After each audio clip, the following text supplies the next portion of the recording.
Hi, this is Chico Resch. You are listening to the Let's Go Devils podcast on the Primetime Radio Network. Happy Devils Tuesday. Welcome to Game Day Live, presented by the Let's Go Devils Podcast Network and the Primetime Radio Studios, along with Ann Crew Brew. Join our crew today and drink Ann Crew Brew, where we make winning memories together, one crew at a time. Ann Crew Brew. My name is Vinnie, Parise, and we are going to get you set for New Jersey Devils hockey as they take on the Winnipeg Jets. Welcome to all fans watching on YouTube Live, Facebook Live, Twitter Live, and Twitch. The Devils, they're looking for a road win against the Winnipeg Jets tonight. As you might have noticed by looking at the screen, there's no Sam Wu tonight. There's no Shorts Guy tonight. You're stuck with me solo. That's the way it's going to be for the next 20-ish minutes or so, but that's okay. You know, the Devils, so I was absent from the pregame show in their last game. It was the game against the Washington Capitals on Friday night. It's been a while since the Devils have played. In that game, the Devils, they got off to a really poor start. And we've been saying that a lot about the New Jersey Devils up to this point this season. They went down 3-0. 3-0 right off the bat. Boom, it's 3-0, game over, you'd think. And then you started to see what it was that made people really start to think that the Devils might be they're a really good team. They were this team all of last year. Last year's team early in the season probably ends up getting the game tied. You know, when they were on that 9-game heater, it ended up being a 13-game heater. It seemed like they always found a way to get it tied with the goalie pulled in the end. They'd get it back within one, and then they found a way to tie it. That wasn't the case in this game against the Washington Capitals. This team needs better starts. We are extremely excited that Timo Meier, he got himself on the board again. Timo Meier's been scoring some goals, been saying it with Sam Wu, been saying it with Shorts Guy all season long so far. Once he's going, he's going. He went 9 games without a goal to start the season last year too, and he ended with 40. Well, now he's got 4 goals, and we're, 15 games into the season, 14 games into the season. Timo Meier, he's going to be just fine. He's collecting assists like nobody's business do. His points per game is about on par with where it's been since he became like a star player in the NHL. And then Dawson Mercer, he finally gets that first goal against the Chicago Blackhawks a couple weekends ago, and now in this last game against Washington, he finds himself scoring a goal in the exact same spot that Timo Meier scored one in a couple minutes prior. So all of a sudden, the Devils are back within one. They allow a goal into the empty net. But, I mean, I do love that they had the momentum going into the goalie being pulled. And, sometimes you're going to lose games like that. It's tough when you're down your 2 best players and all of a sudden, you've lost 2 in a row. Now you're 7-5-1, which doesn't sound as cool as 7-3-1.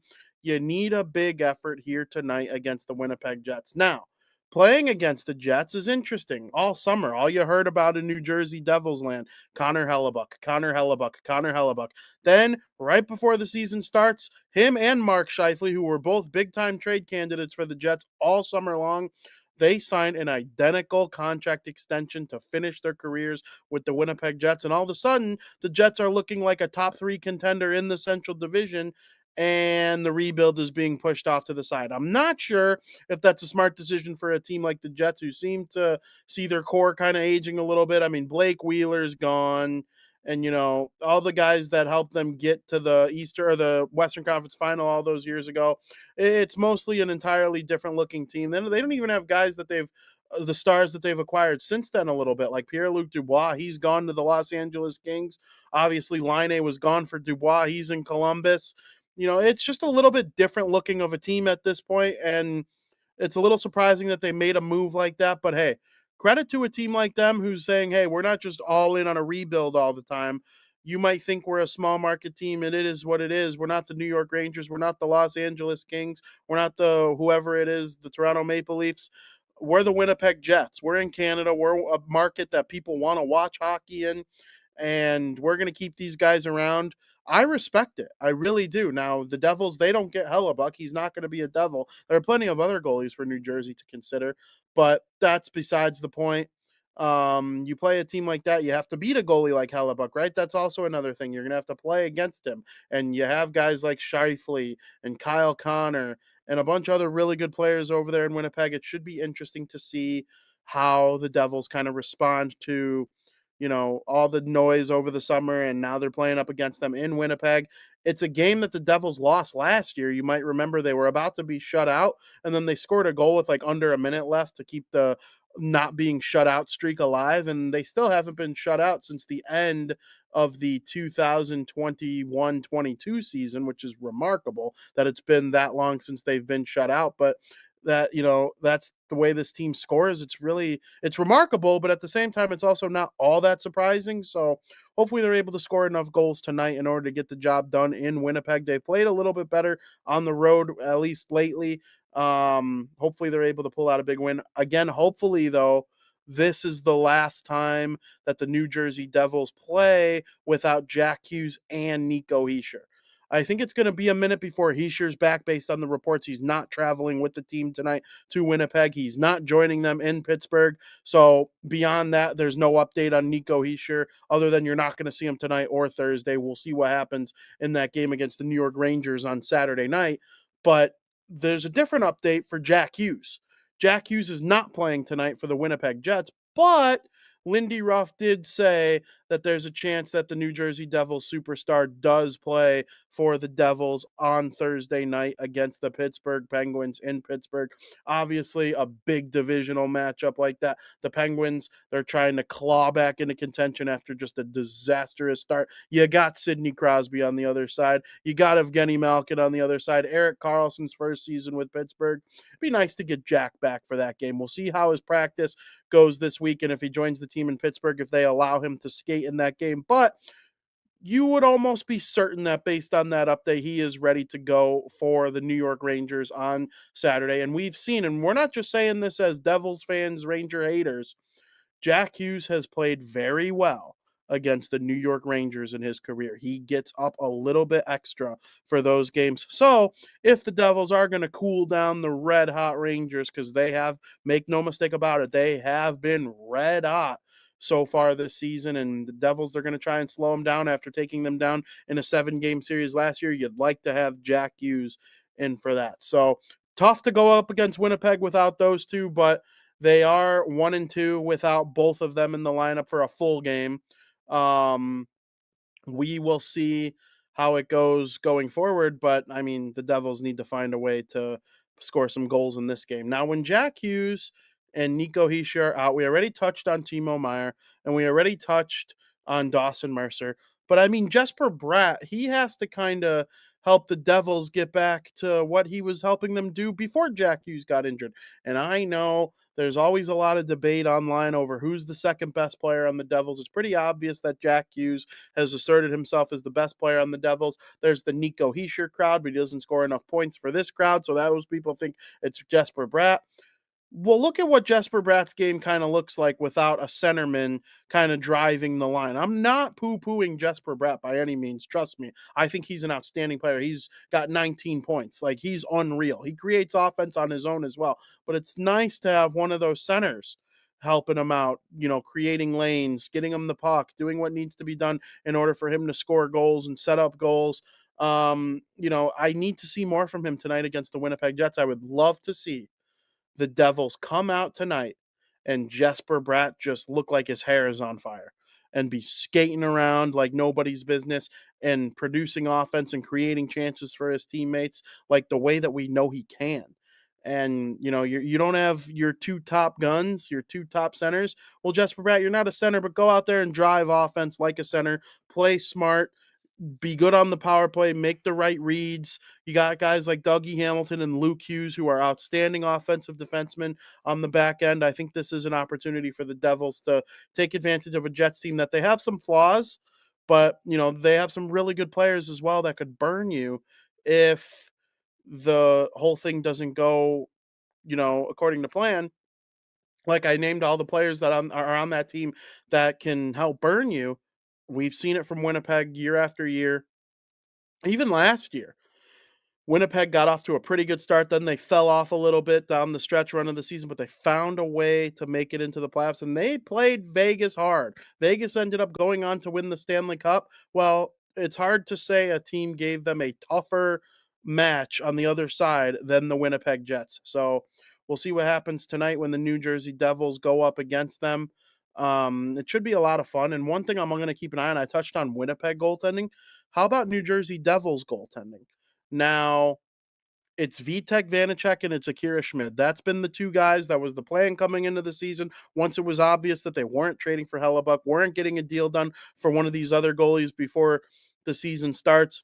Now, I know a lot of you probably hope that the Devils do find a way to make a trade for a goaltender before the trade deadline comes. And that's very understandable. I would probably even consider making a move even before like the halfway to a point of December.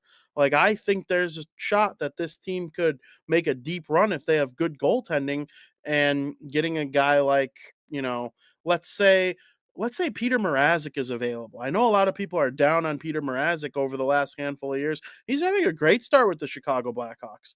How about if one of the Nashville goalies become available? I don't really think they're going to end up trading UC Saros, but what if Akira Askarov is somebody that becomes available from Nashville? Or if the Anaheim Ducks are willing to move on from John Gibson at some point. I know they're off to a good start too, but like, is it going to sustain? Can they get a good package to help them for the future if they trade Gibson now while he's hot? And they're a team looking towards the future. There are a couple other Minnesota. What if they continue their free fall? Are one of their guys going to become available? Would Boston ever consider parting ways from Linus Ullmark with the intention of moving Jeremy Swayman into a full-time role at some point? I'm not necessarily sure that if I were a Boston Bruins fan, I would want that to be the case, but it's always going to be in the back of people's heads when a team has two top 10 goalies on their roster at the same time. I mean, that is truly remarkable what the Bruins have. Will the Devils try to take advantage of something like that? There are all sorts of possibilities for this team as they try to kind of secure the goaltending position, as long as they don't call up Keith Kincaid, and we don't see Keith Kincaid at all this season. I mean, I'm looking at, you guys are going to think I'm crazy. I'm looking at the San Jose Sharks, and I know they had those games where they gave up 10 goals in back-to-back games. I still, outside of those, think that for playing on that bad of a team, Mackenzie Blackwood has played well. He's had a couple games where he like stole a point against Colorado early in the season, and then they ended up getting the shootout win, did the Avalanche. And that game where the Flyers lost to the Sharks, Mackenzie Blackwood was the number one star. And then against the Oilers the next night, Mackenzie Blackwood was the number one star again. So, I know Devils fans probably don't want to hear that at all, but it's something to think about. I'm not saying that that's what they should do or that's what they will do, but, nothing should be off the table when it comes to discussing New Jersey Devils goaltending. We'll see how the tandem is able to hold up tonight against the Winnipeg Jets, and then Pittsburgh on Thursday, Rangers on Saturday. It's a fun little stretch of games here for the Devils, but you don't want to be going into that Rangers game 7-7-1. That would stink. That would be no fun.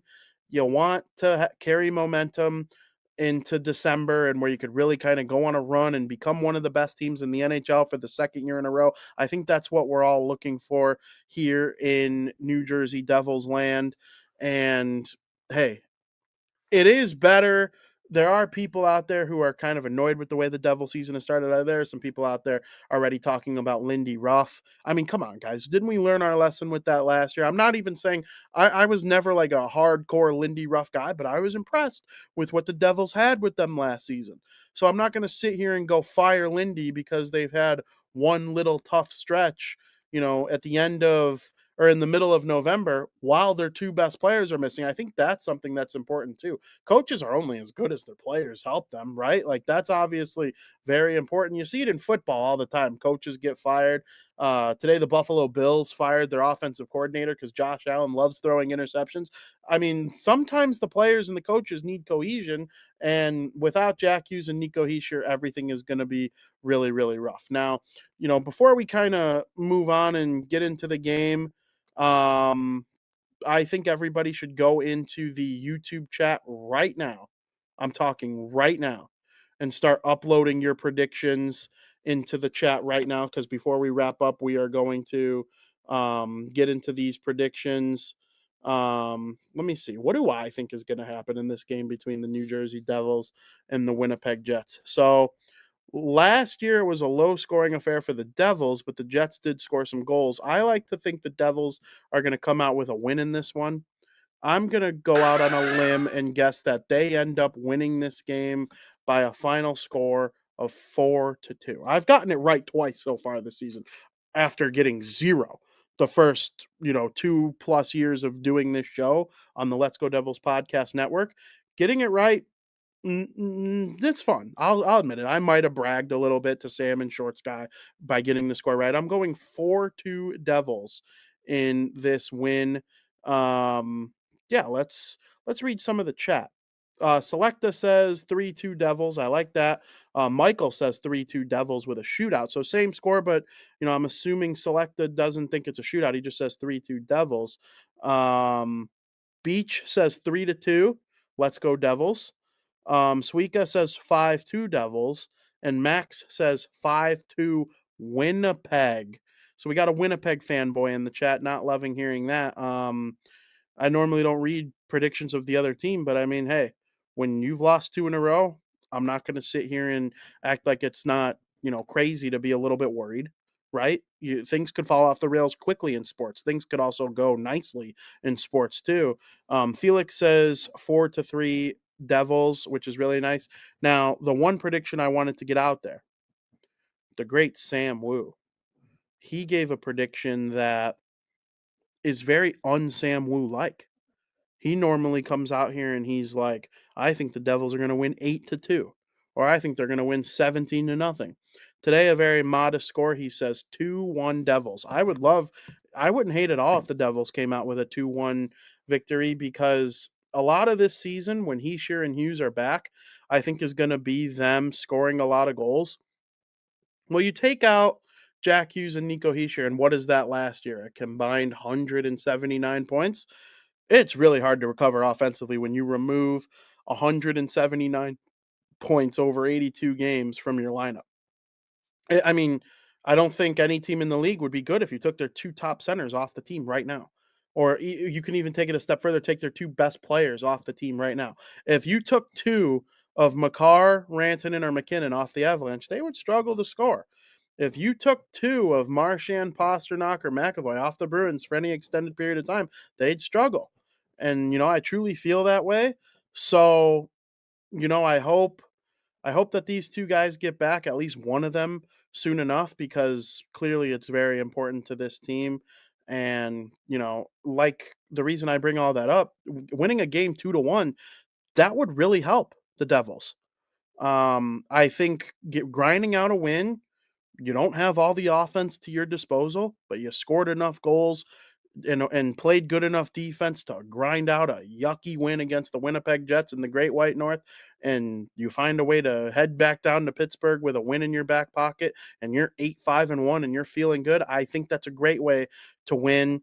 You're not going to beat everybody 6-0 every single game. It's not even really sustainable to try and win 6-5 every single game. Sometimes you're going to end up giving up that extra odd man rush and it's going to come back to bite you. I would love a sound defensive effort tonight. A 4-2 victory, like my prediction, I think would be nice too, because yeah, you may have yielded 2 goals, but you still played 3 periods of good defensive hockey and you scored the 4 goals you needed to pull ahead. I think that's a recipe for success as well, as far as this Devils team. So I love hearing everybody's predictions, and I loved having everybody in the chat here today. It's been an absolutely marvelous time. To everybody watching the game, I know it's a little bit later of a game than usual because it's in New Jersey, or it's in Winnipeg, excuse me, not New Jersey. So you got the hour difference.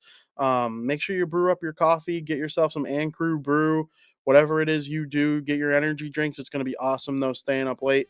I can't thank everybody enough in the chat for coming on the show and having a good time and making your comments. And the great Sam Wu, outstanding producing the show. This graphic with just me on the screen. Very, very nice stuff. You do great work, and we miss your Short Sky and Sam Wu. I hope everybody watches Devils After Dark after the game that was. Scotty of SiriusXM is going to go over it with you. I'm very much looking forward to hearing what he has to say about the game that was. And make sure you follow us, all of us, on socials, starting with the Let's Go Devils podcast at Let's Go Devils Pod. We will be live tweeting the game.